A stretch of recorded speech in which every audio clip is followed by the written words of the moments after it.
এবার আমরা এই ডাটাগুলোর ফন্ট নিয়ে কাজ করব, অর্থাৎ এখান থেকে আমরা ফন্ট গ্রুপের কিছু কাজ করব। তো এখানে দেখুন ফন্টের বিভিন্ন স্টাইল দেওয়া আছে, যেমন আমি আমাদের ফন্টটা এখন চেঞ্জ হয়ে গেল। এখান থেকে যদি আমি এরিয়াল রাউন্ডেড নিই, এগুলো হতে পারে, অথবা আমি এরিয়াল ব্ল্যাক নিলাম।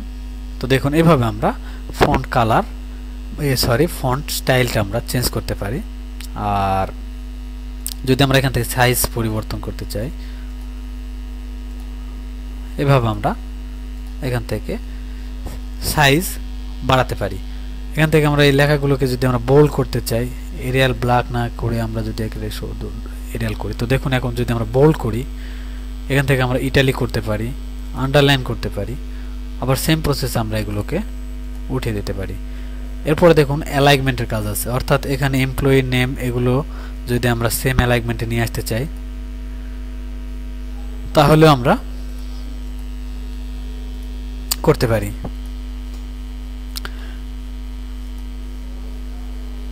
এভাবে এখন যদি আমরা এই ফন্ট কালার চেঞ্জ করতে চাই, তাহলে আমরা কিভাবে নিয়ে আসতে পারি। দেখুন এখানে অটোমেটিক কালার ব্ল্যাক দেওয়া আছে, আর কিছু কালার দেওয়া আছে, যেমন আমরা এখানে এগুলোকে মাউস ক্লিক দ্বারা আমরা কালারগুলোকে চেঞ্জ করতে পারি রেড দিতে চাইলে, অথবা যদি আমরা মোর কালার চাই, এখান থেকে আমরা একটা স্লাইডার দ্বারা দিতে পারি। এভাবে আমরা ফন্ট কালার চেঞ্জ করতে পারি। এখান থেকে যদি আমরা ফিল কালার চেঞ্জ করতে চাই, দেখুন এখান থেকে, অর্থাৎ ব্যাকগ্রাউন্ড কালার বা ব্যাক কালার, তাহলে আমরা এটা করতে পারি।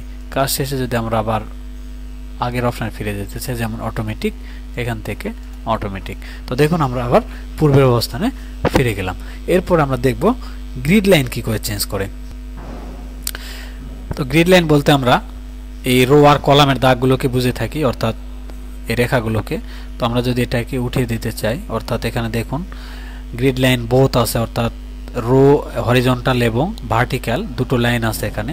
আর গ্রিড লাইন হরিজন্টাল, দেখুন শুধু এই হরিজন্টাল রোটা আছে, অর্থাৎ কলামের দাগ নেই। তো আমরা যদি এটা করি, তো দেখুন এখানে কলামের কোনো দাগ নেই, অর্থাৎ এটা গ্রিড লাইন হরিজন্টাল হলো। এটাকে যদি আমরা ভার্টিক্যাল করি, তাহলে দেখুন শুধু ভার্টিক্যাল আছে আর হরিজন্টাল নেই। আর নান যদি করি আমরা, অর্থাৎ গ্রিড লাইন, তাহলে কোনো এই রেখা থাকবে না, অর্থাৎ কোনো দাগ নেই কলাম রোয়ের। আমরা যদি আবার আগের অপশানে ফিরে আসতে চাই, অর্থাৎ গ্রিড লাইন বোথ, তাহলে আমরা এটাও আসতে পারি। তো এভাবে আমরা গ্রিড লাইনে কাজ করতে পারি। এরপর দেখুন এটা alternate fill or back colour, এটাকে যদি আমরা করতে চাই, তো দেখুন এভাবে আমরা করতে পারি।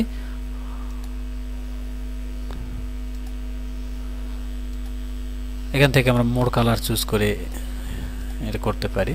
আর যদি আমরা এটা না রাখতে চাই, তাহলে আমরা এই যে নো কালার দ্বারা এই কাজটি করতে পারি। তো আমরা ফন্টের কাজগুলো এখানে দেখলাম।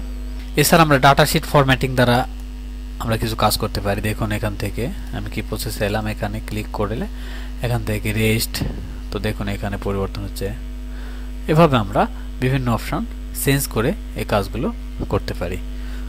তো মোটামুটি আমাদের ফন্ট নিয়ে কাজগুলো আমরা দেখলাম।